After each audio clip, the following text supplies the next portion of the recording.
I've got some troubling news about England's royal family. At precisely midnight, the privileges attached to Camilla's position as Queen Consort were suspended under an emergency royal directive, and William was the man who forced the decision into motion.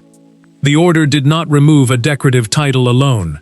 It froze ceremonial authority, restricted access to protected royal spaces, and abruptly ended several powers she had believed were secure. Inside the palace, one sentence cut through the silence. "This ends now." Before we go deeper into what this really means for the royal family, make sure to subscribe so you don't miss a single update. Camilla did not move when the sealed notice reached her private drawing room. She read the first page twice, as though disbelief might alter the words.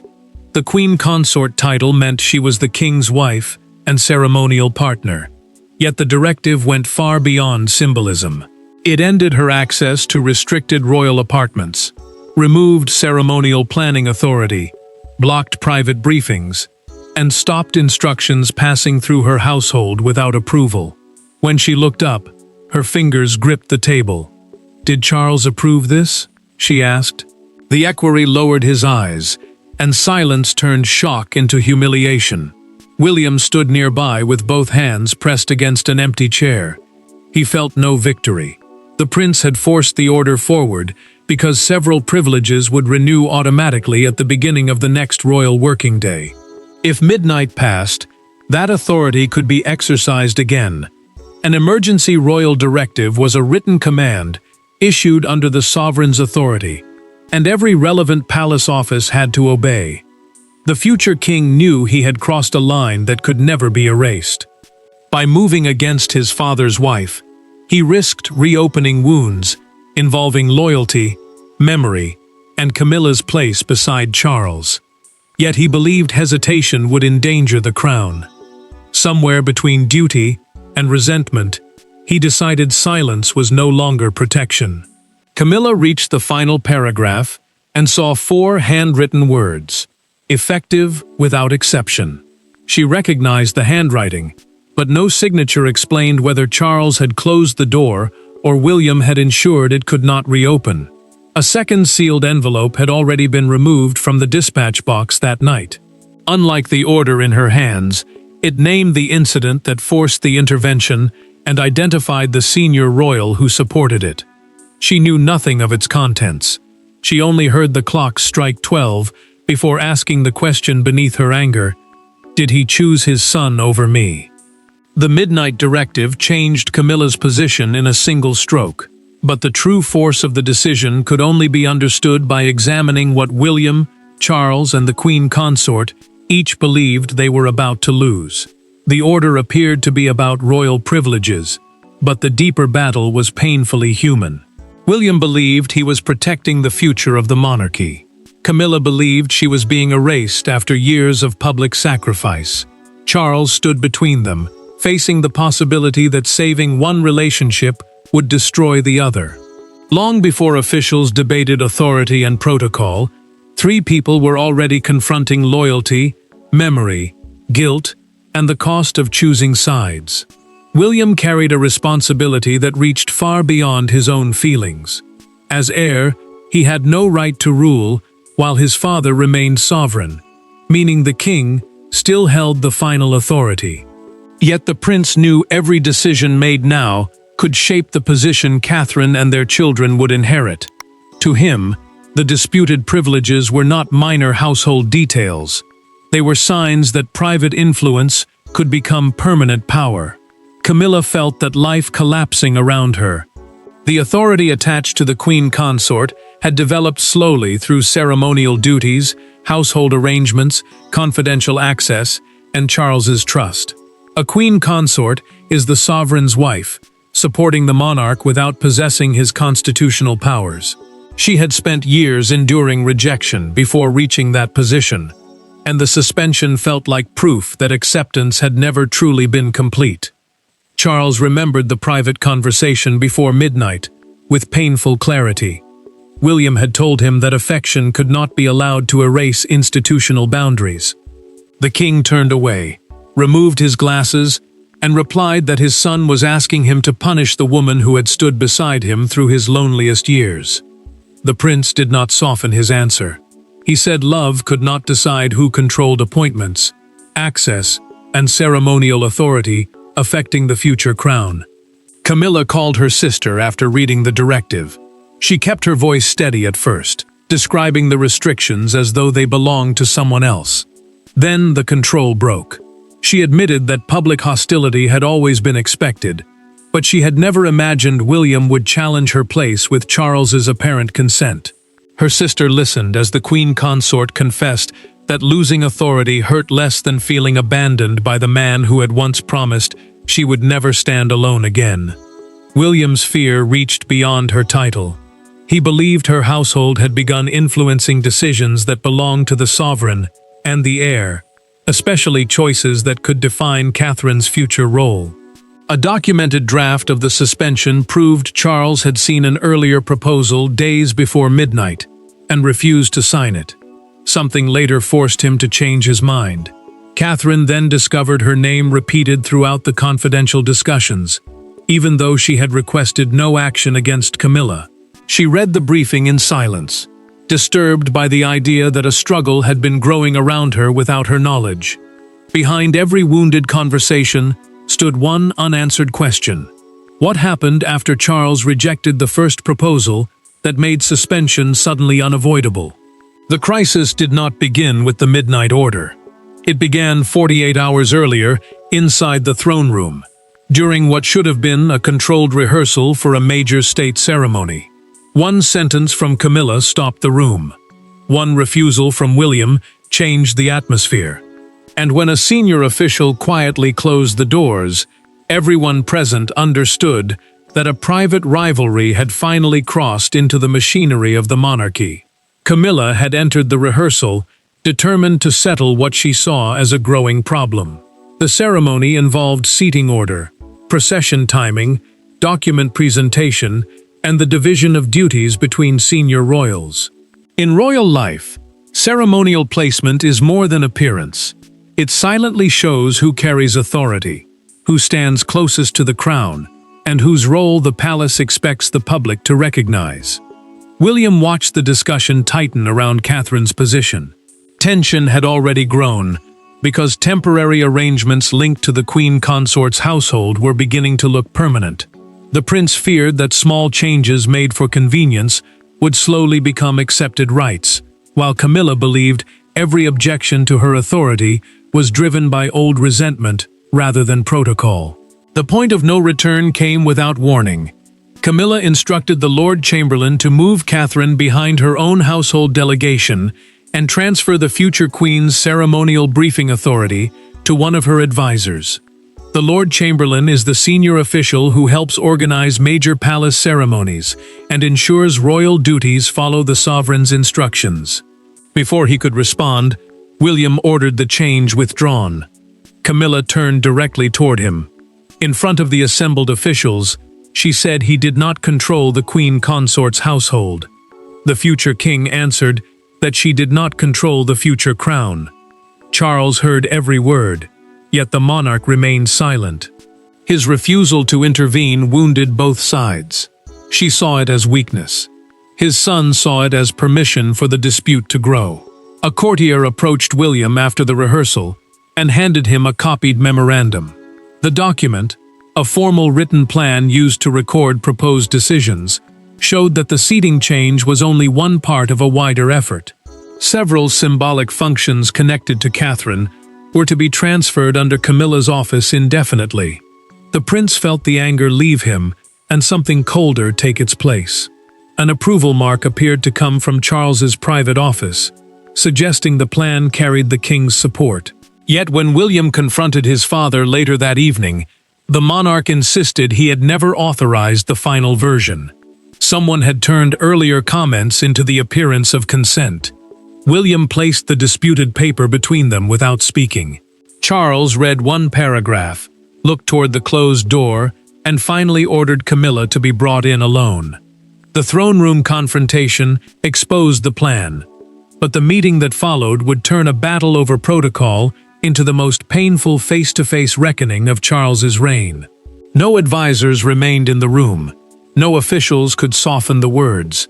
William stood across from Camilla with the disputed memorandum between them, while Charles sat at the head of the table, visibly struggling to control the confrontation.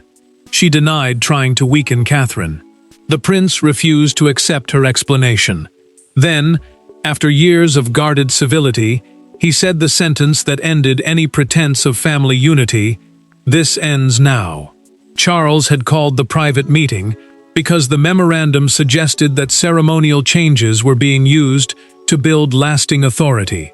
A memorandum is a formal written record of proposed decisions, and this one reached far beyond a simple seating dispute. The king hoped calm words could contain the damage. William entered knowing that promises were no longer enough. He wanted limits written clearly, because spoken assurances had already failed. Camilla defended the plan without lowering her voice. She argued that the changes were meant to prevent conflicting chains of command, meaning two royal households giving different instructions over the same duties. The Queen Consort insisted she could not perform her role while every decision was challenged by the heir's office. To her, the proposal created order. To William, it quietly placed Catherine beneath an authority that had no right to control her future. William slid the document across the table and asked whether she had approved the section reducing Catherine's access. Camilla pushed it back and said she would not be interrogated by him. She rose from her chair, but the future king remained between her and the door. His silence was harder than anger. Charles ordered his son to step aside. The prince obeyed, then warned that continued silence would be understood as approval. The monarch placed his pen down, and his hand trembled. He was no longer managing protocol. He was watching trust collapse between his wife and heir. Camilla finally admitted discussing the restructuring, but denied approving the language involving Catherine. She blamed her private secretary for expanding the proposal. William answered with documented meeting notes, showing that she had requested a permanent settlement of rank and access. The words removed any shelter of misunderstanding. Charles then revealed the wound he had kept hidden.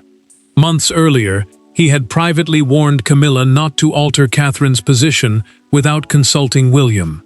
The king's recorded account of that conversation made the breach impossible to dismiss. She had continued anyway. William did not demand that Camilla lose her title. He asked for the immediate suspension of the privileges that allowed her household to carry out such changes. Charles refused to decide. Until he had spoken to one person, neither side expected to influence the outcome.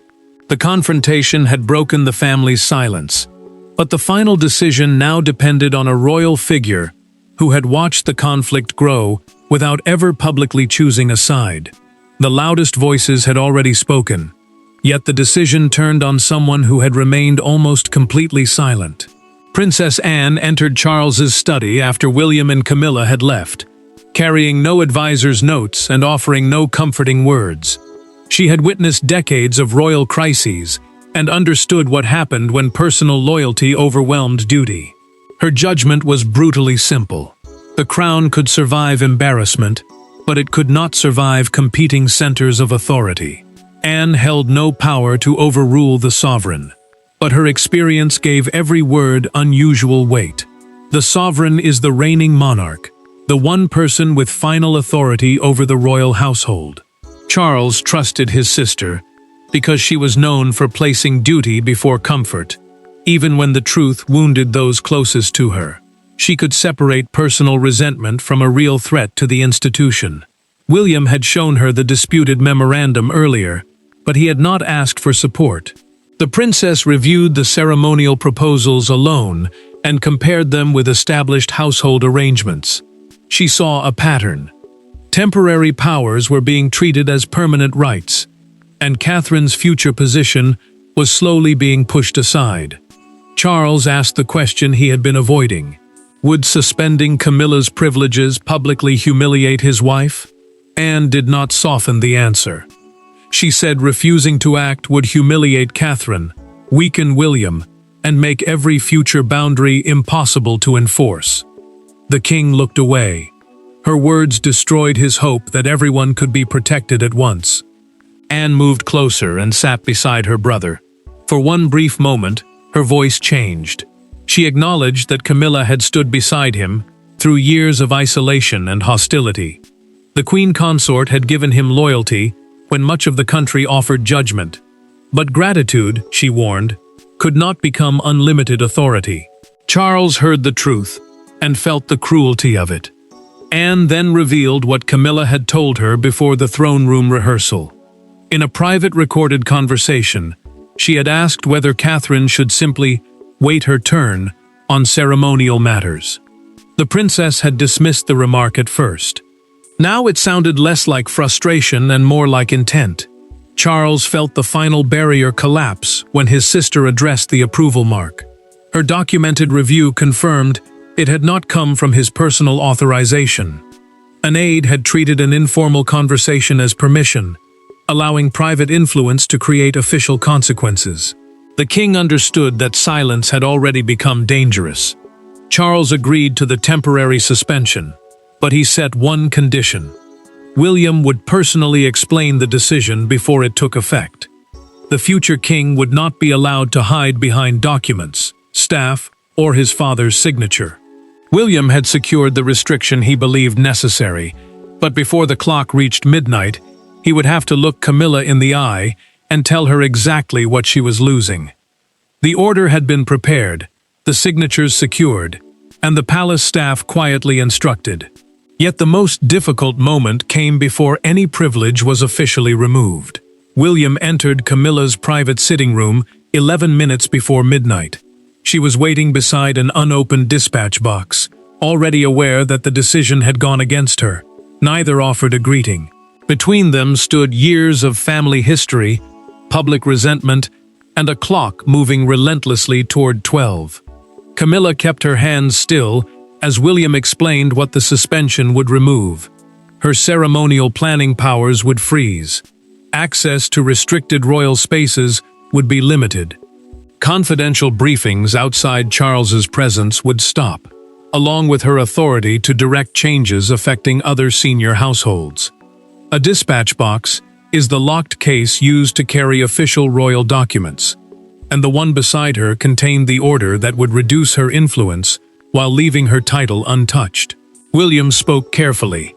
Separate notices had already been prepared for household staff, security teams, and ceremonial departments, so no office could claim confusion after midnight. The secrecy was meant to prevent disorder, but to Camilla, it felt like a coordinated removal arranged behind her back. Every department had been informed before she had been allowed to understand the full cost herself. Camilla asked whether this was revenge. The prince said no. He told her he did not want to erase her place beside his father, nor punish her for the family's past. She answered that intentions meant nothing when the result left her wearing a title stripped of trust. Her voice remained controlled until she spoke Charles's name. Then the anger gave way to something far more painful.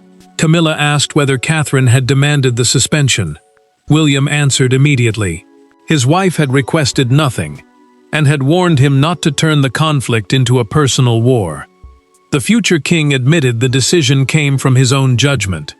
She lowered her eyes, realizing there was no hidden pressure to blame. He had chosen this himself. William then revealed the king's private condition. The suspension could be reviewed only after Camilla's household accepted firm written boundaries and the advisors behind the disputed plan were removed. Restoration remained possible, but only if she surrendered the network that had expanded her authority. Camilla opened the dispatch box. Beside the final paragraph, Charles had written 4 words, effective without exception. The Queen Consort stared at them long enough to understand the truth. William had forced the crisis into the open, but her husband had closed the door. Midnight arrived. Her security card stopped working. Camilla placed it carefully on the table and looked at the prince. Your father will regret making you the man who delivered this. The privileges were gone, but the emotional cost had only begun to surface. and it would take one private encounter between Charles and William to decide whether the family could survive the decision. After the palace settled into an uneasy silence, Charles summoned William without secretaries, advisors, or written briefings. For the first time that night, they met not as sovereign and heir, but as father and son. The king was angry, wounded, and afraid he had lost control of his own family. William was exhausted by the role he had chosen to play. Neither could hide behind protocol when Charles asked, "Was there truly no other way?" Charles already knew delay could no longer protect either of them. The suspension was active, his signature made it official, and William's intervention had made refusal almost impossible. A sovereign is the reigning monarch with final authority over the royal household, while the heir carries responsibility for the future, without yet possessing the throne. That divide now stood painfully between father and son. William answered that there had been other ways once, but Camilla's household had closed them one by one. The prince said the choice became unavoidable when Catherine's position was reduced without agreement. Charles accused him of forcing a decision between his wife and his duty. His son replied that the Queen Consort had created that choice the moment private influence began shaping the future crown. The future king then admitted what he had kept buried. Confronting Camilla had awakened memories of his mother, the arguments, the uncertainty, and the feeling that adults were making choices while children carried the damage. He insisted he had acted for the future, not to settle the past. Yet the confession changed something in Charles. The monarch finally understood why silence had felt like betrayal to his son. Charles revealed through a written account of that final hour that he had considered canceling the suspension. He had even reached for the telephone. Then he read Anne's documented recollection of Camilla, asking whether Catherine should wait her turn. The words convinced him the conflict was no longer a misunderstanding. It had become personal, deliberate, and impossible to ignore. The king asked William for one promise. Catherine must never use Camilla's reduced position as a chance for revenge. The prince answered that his wife had requested no new privilege, no public victory, and no humiliation. She wanted only clear boundaries, so the monarchy would never again be shaped by hidden household pressure. Charles lowered his voice. "You were right to intervene, but rightness does not erase the damage." He would speak to Camilla before the story reached the public. The suspension would remain, but he would not allow her humiliation to become the final message. Father and son had reached a painful understanding, but the monarchy's private resolution was about to collide with a public world hungry for a symbol of who had truly won. By sunrise, the secret was no longer contained by palace walls. Broadcasters interrupted their morning schedules. Newspaper presses changed their front pages, and crowds began gathering outside royal gates. Yet one image defined the entire crisis: Camilla's empty ceremonial chair behind the barrier at Buckingham Palace, photographed beneath a clock showing 12 minutes past 8. To some, it represented accountability. To others, it looked like the public humiliation of a queen consort. The palace released a brief statement confirming that selected privileges had been suspended, pending a household review. A household review is an internal examination of royal duties, staff authority, access, and working arrangements. The wording promised continuity, but it could not hide the extraordinary truth. William had intervened, Charles had approved the restriction, and the Queen Consort's practical influence had been cut back overnight. Royal commentators drew a careful distinction. Camilla still held her title and remained the king's wife, but she no longer controlled several operational and ceremonial powers. That difference mattered, because this was not a formal removal from royal status. It was something more subtle and, in some ways, more painful. She remained visible while losing the authority that had made the role powerful. Catherine watched the morning coverage beside William and grew increasingly distressed. Commentators called her the victorious rival, as though another woman's humiliation had become her triumph. She told the prince that protecting her future position could never justify public cruelty. He listened in silence, realizing that even a necessary decision could create a story neither of them wanted.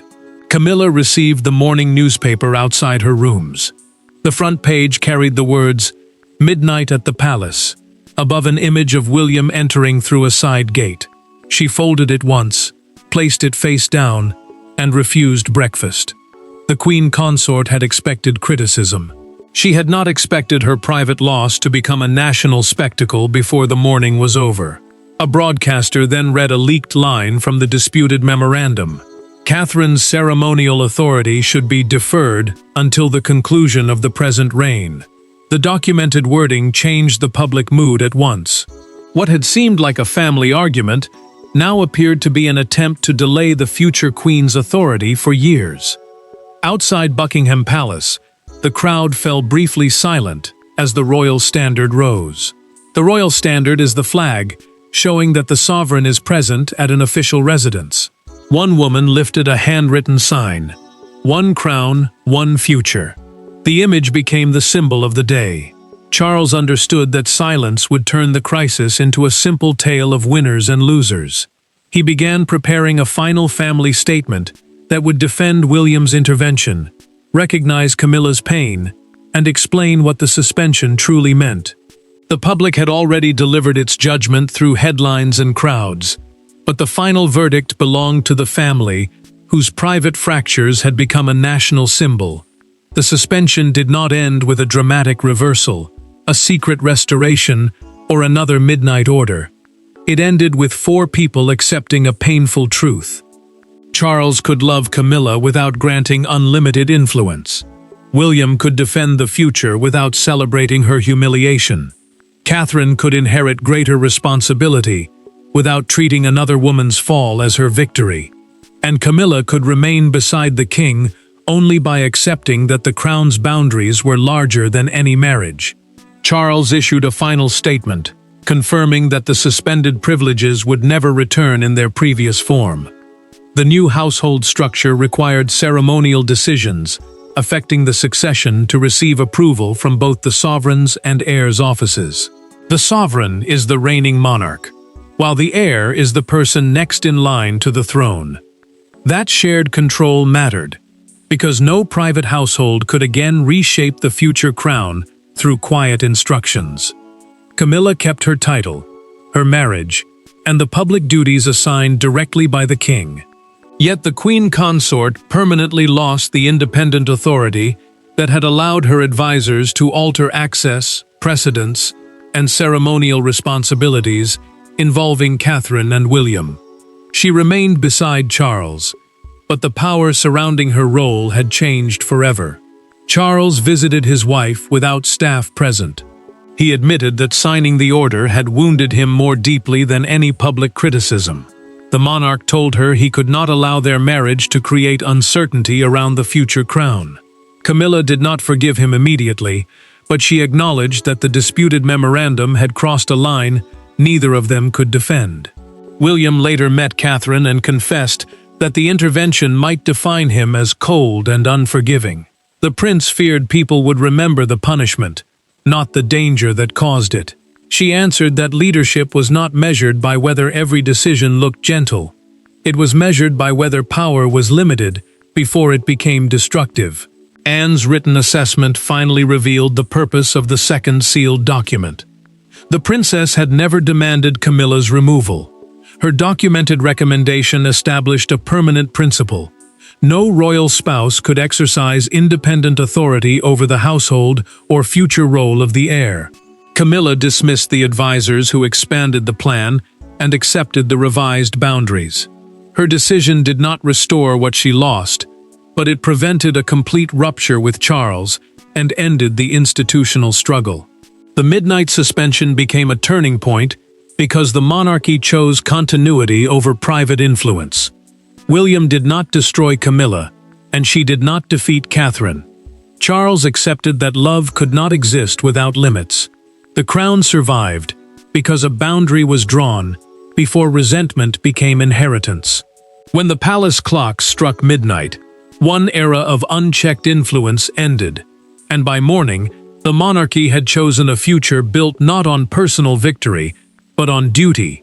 restraint, and a single undisputed line of responsibility. Thanks for watching.